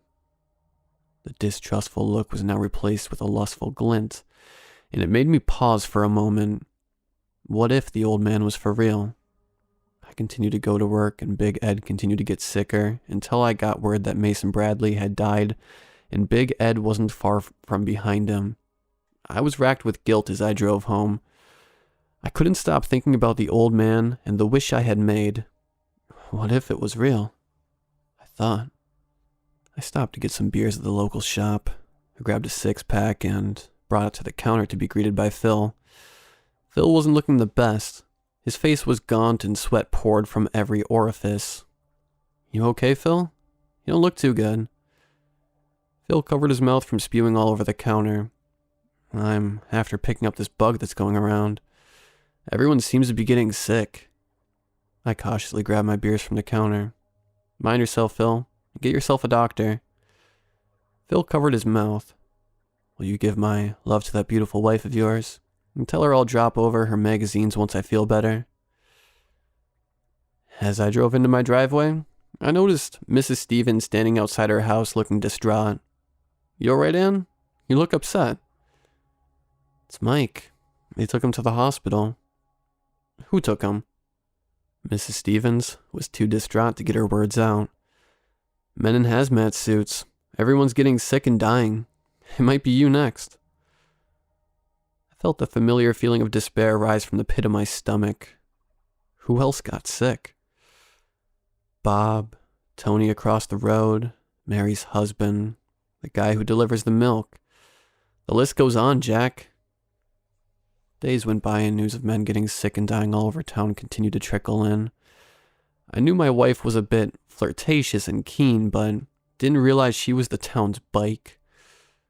I wrestled with the guilt of everyone dying and the heartbreak of my wife's infidelities. I sat watching the news for more deaths when I heard some commotion outside the house. I looked outside to see an angry mob of women calling for my wife's blood. The women threw rocks at the house while chanting "Burn the witch." All the women who suspected Susan of sleeping with their husbands had got together and came up with the conclusion that my wife was poisoning all their men. The only things the women were missing were pitchforks and flaming torches. You could see the bloodlust in the women's eyes as they chanted for Susan to be hung in the street. I knew it was only a matter of time until the women came through the door, all hungry-eyed and vicious. I got my wife out of the house and into the car, drove to a motel out of town to be safe. Susan wasn't sure what was going on. She was an unintentional participant in the deaths of hundreds of men and knew there was some truth to the women's anger. Why me, Jack? What did I do to deserve this? Susan did what she did best and clung on to the lie in the hope it would all fade away. A small part of me wanted to throw Susan to the women, but I still loved her. I paced the room, trying to think of a way out. I couldn't bear listening to Susan wailing and crying in the bathroom. I decided I needed to clear my head. As I drove, the thoughts of all the people who died and the thoughts of all those men with my wife became too much to bear. I screamed at the top of my voice in a display of extreme mental anguish. The truck went swerving across the road as I slammed on the brakes. I jumped from my truck and fell to my knees. Tears flowed from my eyes as I prayed for a truck to come in on my pain. As I begged for it all to end, I heard a footstep approach me. I looked up to see the old man standing in front of me, smiling. My pain quickly turned to anger at the sight of the old man's grinning face. "It's you. You did all this. This is not what I wanted." The old man looked confused. "What is it you want?" I broke down in a heap of spit and tears. All I wanted was for my wife to love me. The man put his hands on my shoulder. "All you had to do was ask," said the old man. And by the time I had gotten up off my knees, the old man was gone. On the drive back to the motel, all I could think about was my wife. I still loved her and still wanted my marriage to work. A new start in a new town is all we need, I thought as I raced back to the motel. I was feeling unusually optimistic. As I put the key in the door of the room, "I'm back, Susan. I have a plan. I think you might like it." I stopped by the foot of the bed and was suddenly struck by how eerily quiet it was. I looked around the room. "Susan, you in here?" Panic was setting in as I walked over to the bathroom door. I knocked nervously on the door in the hope she was just angry. "Susan, if you're mad at me, I'm sorry. I just had to clear my head. Everything's all right now." I turned the door handle as panic turned to terror. I slowly opened the door and stepped into the bathroom. The shower curtain was drawn and I could see someone behind it. "Susan, it's me." My hand quivered as I pulled back the curtain. I recoiled in horror at the sight of Susan hanging from some bed sheets. Her face was blue and I knew it was too late. I cut her down and frantically tried to revive her, but from the feel of her skin, I knew she'd been dead for a while. As the grief washed over me, I looked around the room for an answer. When I spotted a message written on the mirror in lipstick, I found myself overwhelmed with a sudden feeling of love for you. I'm so ashamed of what I put you through, and the heavy burden of guilt that weighs me down is too much to bear. I love you with all my heart.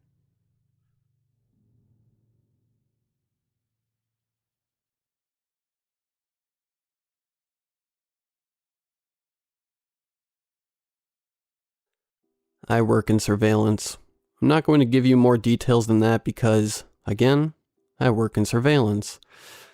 Mostly legal, often ethical. Mostly strictly white hat stuff. Who broke into my shop? Who stole my merch? Generally, people don't try to hide legal stuff, and generally people who can afford my service can also afford to have the laws on their side. So yeah, mostly legal.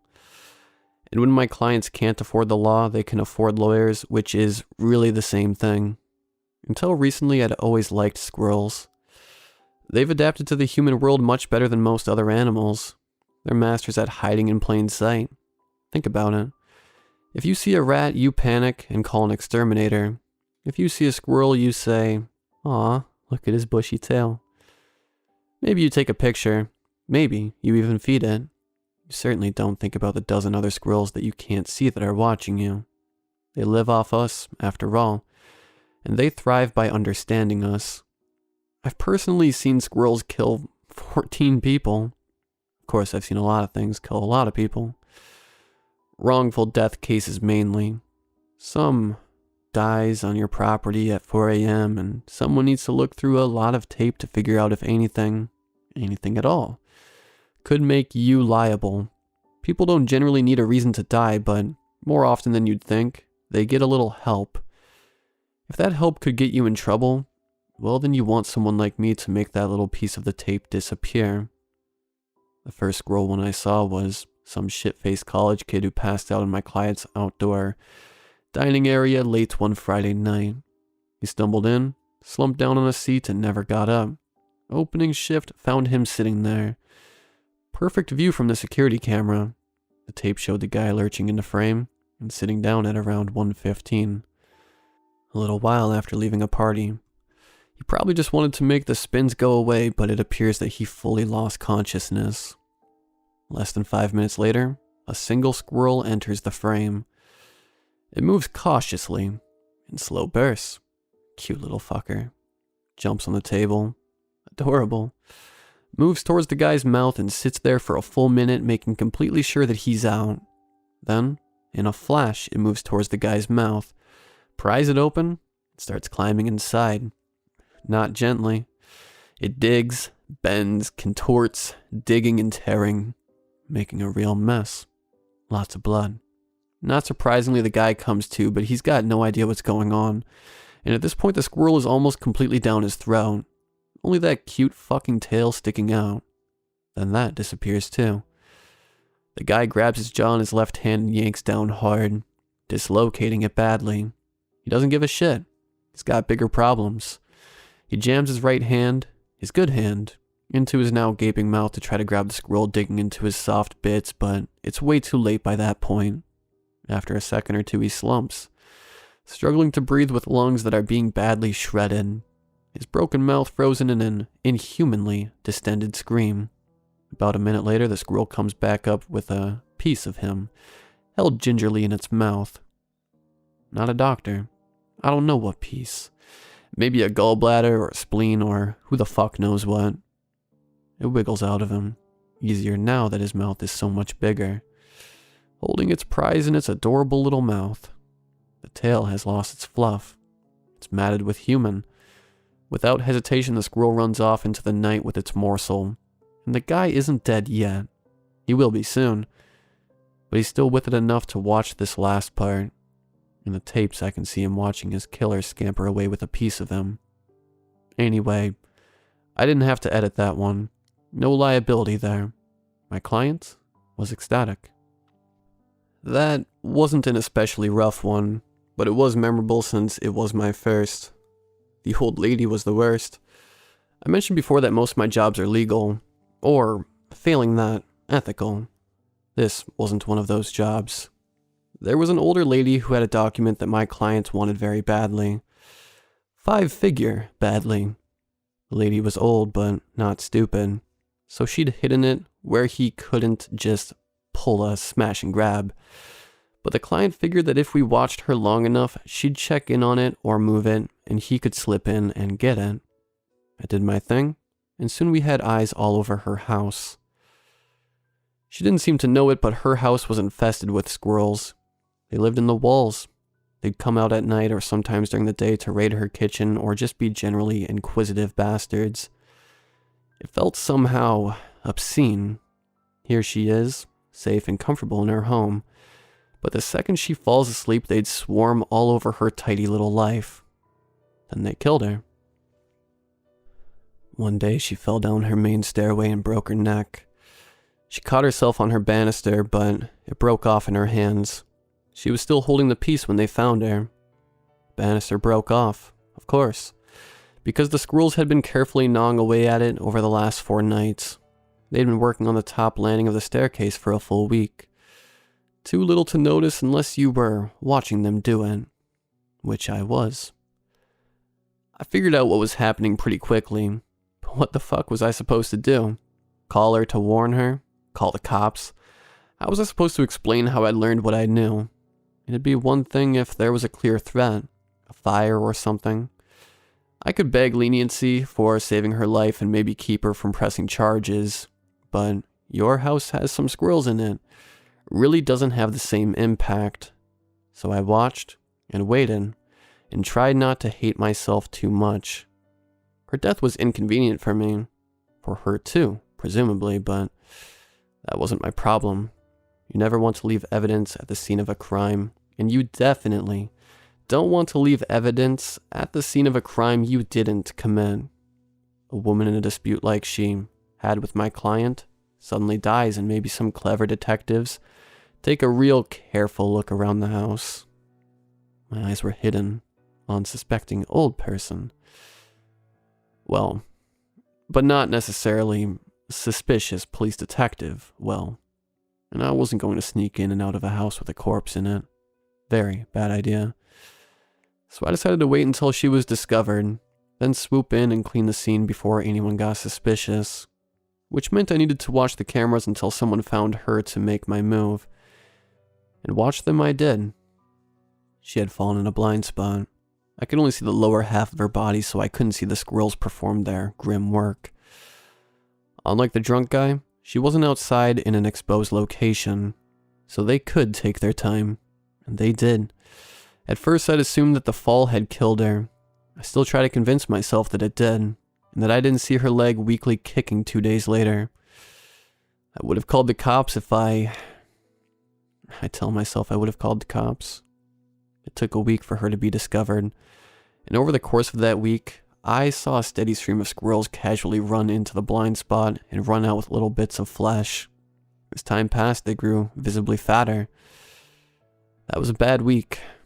Once they took away what parts of her were left, I retrieved my eyes and burned the fucking place to the ground. I've started hearing scratching in the walls of my apartment. It's an old building with many hidden spaces. Perfect to hide in. I've spoken to the building managers, but they've made it clear that they have bigger things to worry about than squirrels.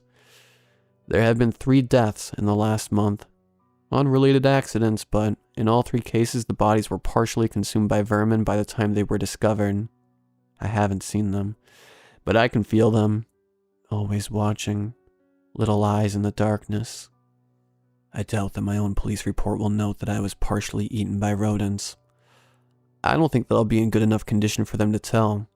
I'm writing this from an elevator car stuck between the 17th and 18th floors of my building, and I hear scraping sounds along the top of the car. What are they doing? Gnawing through the elevator cable.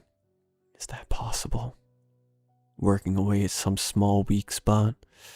They seem very determined and confident. I've called the police and... so sorry. Help is on the way, but it might be several hours. Don't worry, you're perfectly safe. I've heard that seagulls will pick up clams and fly up very high to drop them, whereupon they will shatter on the hard rocks below, allowing the gulls to dine at their leisure.